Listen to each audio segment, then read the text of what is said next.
Barry Svrluga from the Washington Post. Hey, Barry. Hey, guys.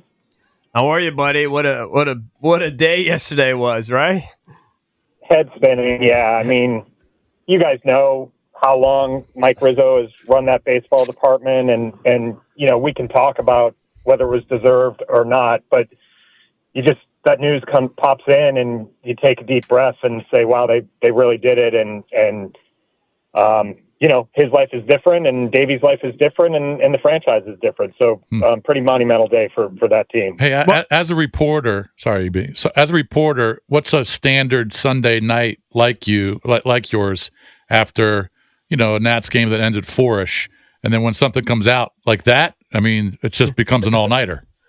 Yeah, so you put down the fish tacos that you were making for dinner, and wash your hands and head to the laptop. I was texting and talking with some execs, from across the game after filing a column about kind of assessing the job and what kind of person would be good, who's out there that would be good, and what has to be done to turn around, not just, they got swept by the Red Sox and they had an 11-game losing streak, but kind of the underlying problems that have gotten them to this position, which I know we've talked about it, have a lot to do with drafting and developing, which they really haven't done for the better part of a decade. So really, really important decision going forward. Obviously, I really think that the general manager or the president of baseball operations that they put in place should be able to hire his manager. And it really will be kind of revealing how the learners handle the GM search. They have had a slew of execs from different areas in their business leave for other jobs over the past couple of years. And in almost every case, they've just bumped up whoever was behind them and not, gone out and tried to figure out who the best and the brightest out there are. I don't think they can do that in baseball ops. And that's not to say Mike DiBartolo isn't deserving of a shot. He's a really thoughtful executive and has been there a long time and knows the good and the bad that's under the hood there. But he has to be put up against a list of qualified candidates who are allowed to come in and make their own presentations. And really, they should be seeking opinions from all across the sport because this is a major, major hire, and they haven't done that for whatever it is, 17 years since they put Rizzo in charge. Barry, I remember when we had you on a few weeks ago and we talked about the Nats a little bit and Rizzo, and I think you referred to Mike as like he's kind of like the furniture over there, right? He's been around for so long. And you alluded in this column that you wrote last night, that you kind of got the sense when you met with him in spring training that maybe people were a little too comfortable. You didn't feel that comfortable writing about it, but that was the sense you had. I know we had Chelsea on earlier, and she talked about this the lack of urgency she felt maybe that was there when you compare a team like the Tigers. Talk about that kind of instinct that you had in spring training, why you didn't write it, why you thought that, and just how we got to this point. So, yeah, and I, in some ways I feel bad not writing that at the time because it sounds like kind of retrofitting the situation. But, as a columnist now with the team where it is in its development, like, I'm not going down to spring training twice for like 10 days at a time. It's only worth, I went down there once. I was there for, I think, 6 days of reporting. And I just, even though I sensed that, I felt like, man, like there's everybody, and I don't even just mean Rizzo and Davey in terms of feeling comfortable. I thought the players took that cue and like, you're CJ Abrams and you're coming off getting banished at the end of last year. Like, you're James Wood and you're about to be a star, but no one, it didn't feel like a competition. And I meant that kind of throughout the, up and down the organization. But again, I held back because, you know what, I'm not going to get that sense over 6 days. They hadn't even, I left and they were just starting to play games. Like I could have been wrong, but in retrospect, I do feel like I was right. And that's some of a reflection on Rizzo and Davey, but I also think it's more a reflection on ownership because, you know, they've had this kind of half in, half out thing for a while. And even though Mark Lerner sat down with me at spring training and said, you know, we feel like we're going to run this for the foreseeable future, It didn't feel, and it doesn't feel until last night, aggressive. Like, how can we make this better? What are we doing that's good? What are we doing that needs improvement? What people do we have in place and positions that we don't have in place should we thinking about? Should we be thinking about? So it just was like, it felt like kind of a malaise, and this move is a chance to change that and not just shuffle the deck, but really dive in and think about what have we not committed to that would help, that kind of undercut Rizzo and his operation, because he'd tell you that he didn't have all the stuff, not just major league payroll, but, bodies and technology and that kind of thing. That's what they have to kind of explore now, a full-scale look at what they do well and what they don't do well and who would help them and what would help them improve in all areas. Barry, do you get a sense that the learners understand where they stand with the fan base right now? They're not Dan Snyder, because Dan had so many awful things associated with him, but they're the next closest thing right now. They're kind of like enemy number one. Like, people might say, okay, yeah, I could get Rizzo. I mean, haven't won in years, and Davey and whatever. And okay, I can understand it. But man, most of the fan venom is pointed towards the learners, and it has been for several years now.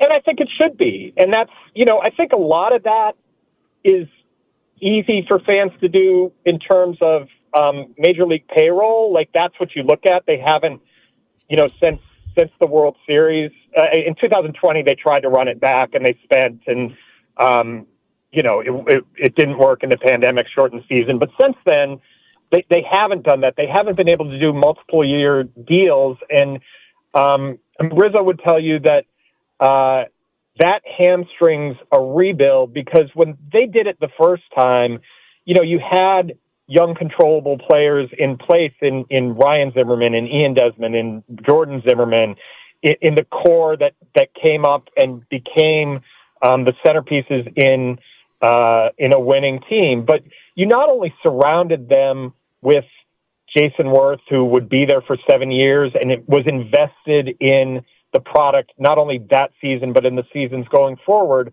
but in smaller deals for Adam LaRoche and people like that made it so the clubhouse was all in. And that has, in this rebuild, that's the major difference. Do they have high-end talent in James Wood and C.J. Abrams and Mackenzie Gore and maybe Dylan Cruz?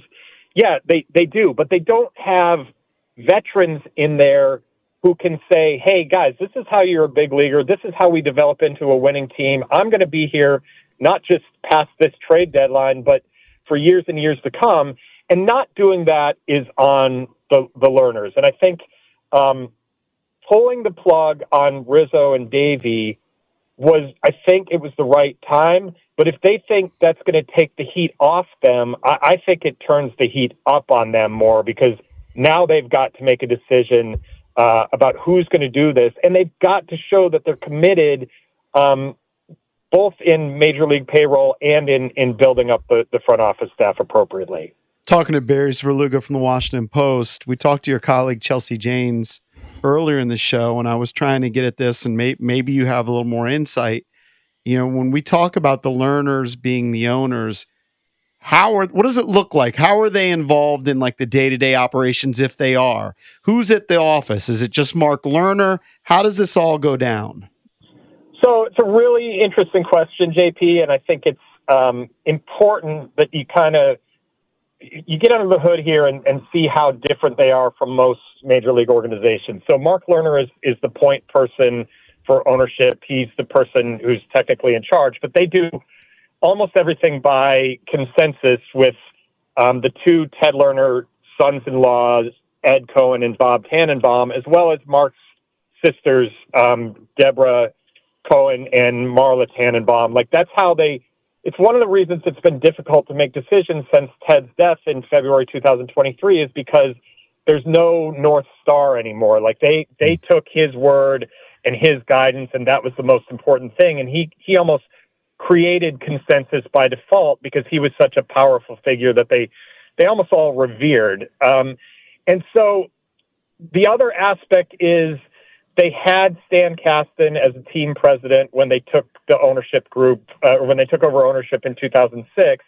And since Kasten left in, I think it was 2011, he's been with the Dodgers since then, they have not had a forward-facing kind of point person to oversee all of baseball operations and the business side of things.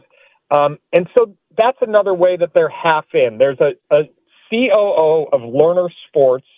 His name is Alan Gottlieb. He's never forward-facing. He's not somebody you go to say, how is this decision made? What are you going to do next?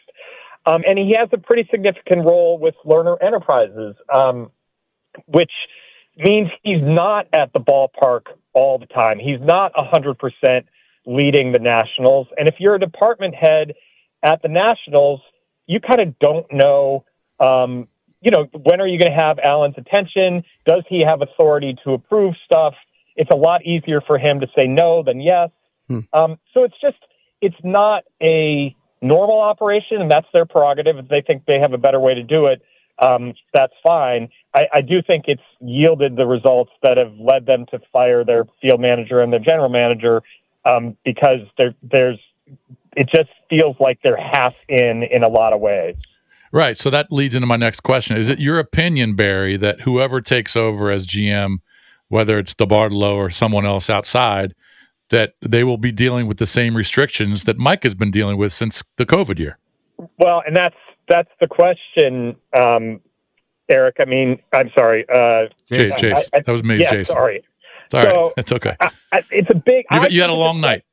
Yeah, exactly. I think it's a big question for anybody that comes in for an interview. Like, I think these conversations, if you're a potential candidate, have to be hard questions both ways because, in some level, if the learners are going to use this opportunity to up their commitment into building a proper front office and a proper baseball operations department, well, that's too bad for Mike Rizzo, who didn't have that since the COVID years, for sure. I mean, he should have been afforded that opportunity with those resources. That being said, if you're coming in for an interview, and this includes if you're Mike DeBartolo, you have to ask them, what is your commitment to building this up to what it needs to be? Here's what I need in terms of data analysis, in terms of positions that are, responsible for really nitty gritty stuff. And we're talking about guys right out of college who would make $60,000, $70,000 a year, but are responsible for analyzing defensive catching across the major leagues. Like, there are other organizations that do exactly that. There are other organizations that at the major league level say, you are not taking a proper lead off of first base. You were at 11 feet. We need you at 13 feet. If you're going first to third, here's the angle that you need to go in at second. Like, those things aren't happening. And that kind of nitty gritty stuff takes people and process and resources. So if you're a candidate for this job, I don't think you want to take the job if you know you're going to be hamstrung before you get into the seat. Like, you want to know you're going to be properly funded and have a chance to compete with the best in the sport. Well, we had Rizzo on last week, and your colleague wrote about this in the Washington Post.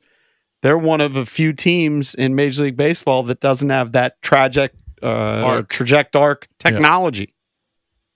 I mean, we asked him about that too. Yeah, correct. And Mike, what Mike did for so many years in having to answer questions for ownership, like he protected them because he did a really good job of managing up. I once had another GM say, who has the hardest job in baseball in managing up? I would go with, this GM was saying, I would go with Brian Cashman dealing with the Steinbrenners, and then I would go with Mike Rizzo dealing with the Lerners. Like, that's the kind of dysfunction that people across the game thought this was. So to bring it back to your point, JP, about the technology, like, on the Junkies on Wednesday morning, Mike Rizzo is not going to throw the learners under the bus and say, he never did. Yeah, they don't fund that kind of thing. It's $500,000 that would be really, really helpful.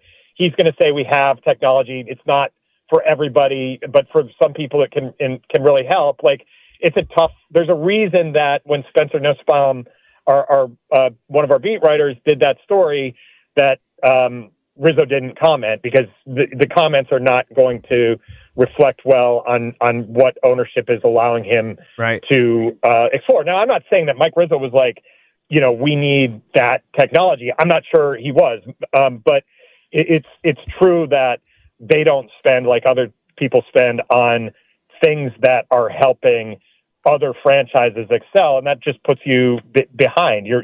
This franchise is behind in a lot of ways. Some of that has to do with Mike Rizzo and his baseball operations department's drafting and developing, but not all of it does. The bigger arrow points to ownership here. So how attractive is the position if they're going to be dealing with that same nonsense that Mike dealt with? Well, unless ownership is able to sit down and say, hey, we know we haven't done our jobs very well since the pandemic, and because we're committed to keeping this team, we know it takes a different commitment from us, not just in Major League payroll, but in all the elements that we've talked about up to this point. And if they're not saying that to incoming candidates, and those candidates are being told, we're not going to increase spending in personnel and technology and all the stuff you need to compete, then it's not a very attractive job.